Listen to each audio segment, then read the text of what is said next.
అత్త అత్త ఏంటిది? వాడి ఇంట్లో నుంచి వెళ్ళిపోయిన దగ్గర నుంచి కనీసం చుక్క మంచినీళ్ళు కూడా ముట్టుకోకుండా కూర్చున్నాం. ఎలా అత్త ఇలా? వాడే తప్పు చేయలేదు, అది మాకు తెలుసు. కానీ నాన్నని ఎదిరించే ధైర్యం మాకు లేదు.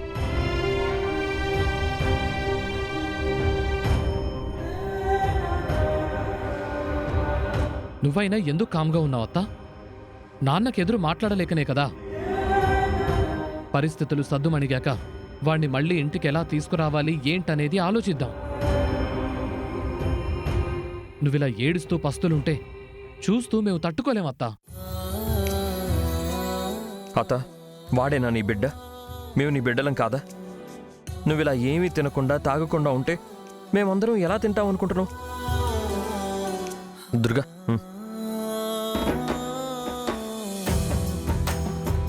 ప్లీజ్ అత్త, మా కోసం కనీసం ఈ మజ్జిగైనా తాగు.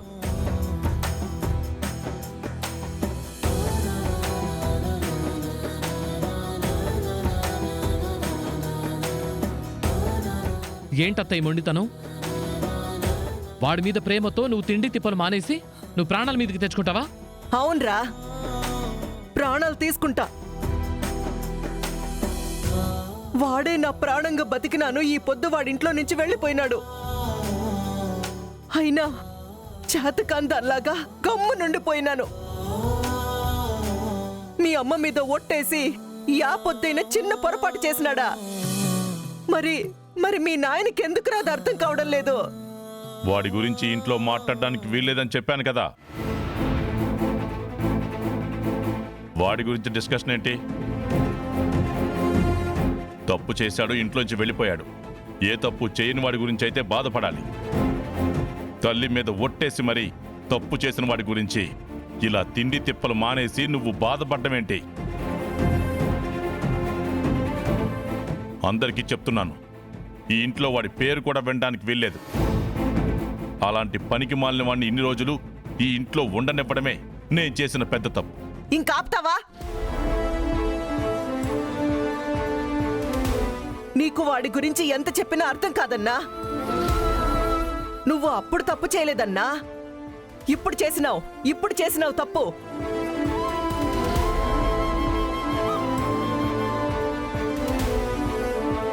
వాడు తాగలేదు అంటే ఎందుకన్నా నీకు అర్థం కావడం లేదు?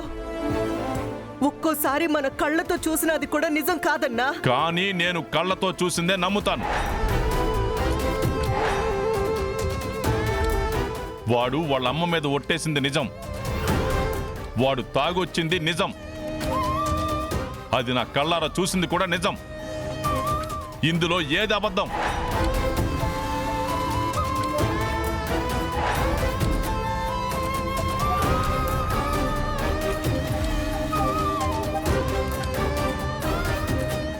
ఎంత చెప్తున్నా కానీ నువ్వు వాడు తప్పు చేసినాడనే నమ్ముతుండావు కదా.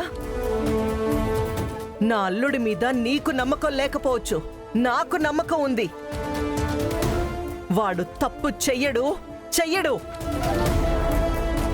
వాడు లేని ఈ ఇంట్లో నేనుండలేను. నేను నా అల్లుడి కాడికే పోతుండా.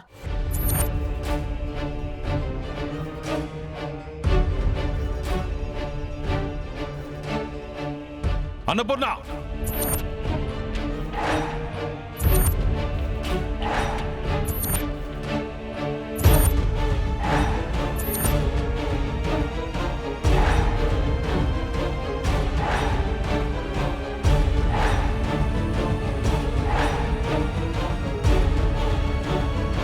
ఆ అడుగు బయట పడింది అంటే ఈ ఇంట్లో ఏం జరిగినా సరే, చివరికి నా ప్రాణం పోయినా సరే, మళ్ళీ నువ్వు ఈ ఇంట్లో అడుగు పెట్టడానికి వీల్లేదు.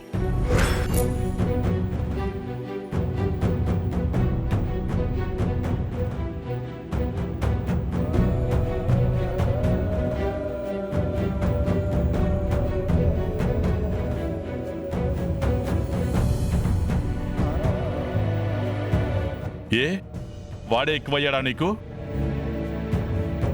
మా అన్నయ్య నా ప్రాణం అనేదానివి. అలాంటిది ఈరోజు ఆ ప్రేమ ఏమైపోయింది? వాడి కోసం గడప దాటి వెళ్ళడానికి కూడా సిద్ధపడ్డావంటే ఇదేనా నా మీద నీకున్న ప్రేమ?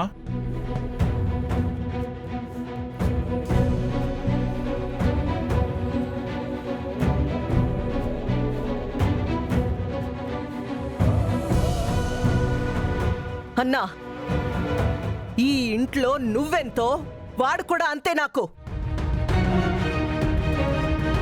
అమ్మ చచ్చిపోయినాదని ఓ పక్క వాడు బాధపడతా ఉంటే, మరో పక్క నీ వల్లే చచ్చిపోయినాదరా అని నువ్వు తిడతా ఉంటే వాడు ఒంటరిగా అల్లాడిపోయినాడన్నా. నేను దగ్గరికి తీసుకున్నాను. అందుకే వీళ్ళిద్దరికంటే నాకు వాడి మీదే కొంచెం ప్రేమ ఎక్కువ. నాకు వాడెంతో వీళ్ళు అంతే.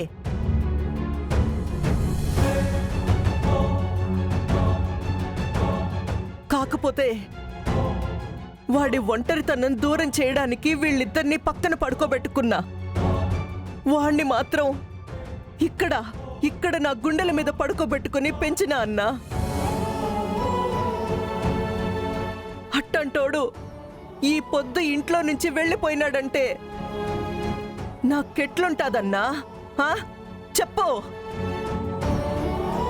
పోవడానికి నువ్వు చెప్పేదైతే కారణం కాదన్నా. వాడి గురించి నువ్వు పదే ఆ మాట మాట్లాడద్దు.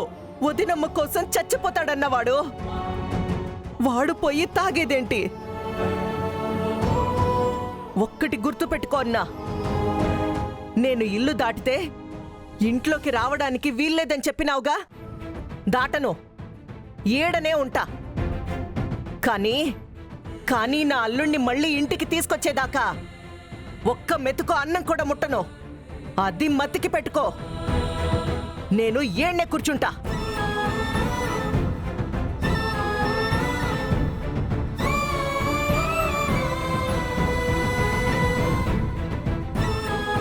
దుర్గా, నాన్న నీకే విషయంలోనూ ఎదురు చెప్పలేదు. అటు అత్తయ్య ఇటు మీరు, మీ ఇద్దరు ఇంత మొండిగా ఉంటే ఎలా నాన్న? ఈ మాట అంటే నీకు కోపం రావచ్చు, కానీ అదే నిజం నాన్న.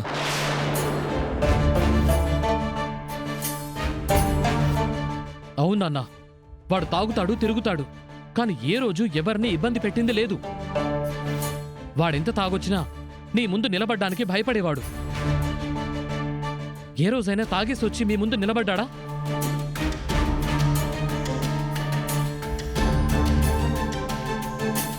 అలాంటిది మొదటిసారి మీరెదురుగా ఉన్నా సరే తాగి తూలుతూ ఉన్నాడంటే మీకు అర్థం కావట్లేదా? నా మాట విన్నా. ఒక్కసారి ఆలోచించు. తమ్ముడిని ఇంటికి తీసుకొచ్చేద్దాం. రేయ్,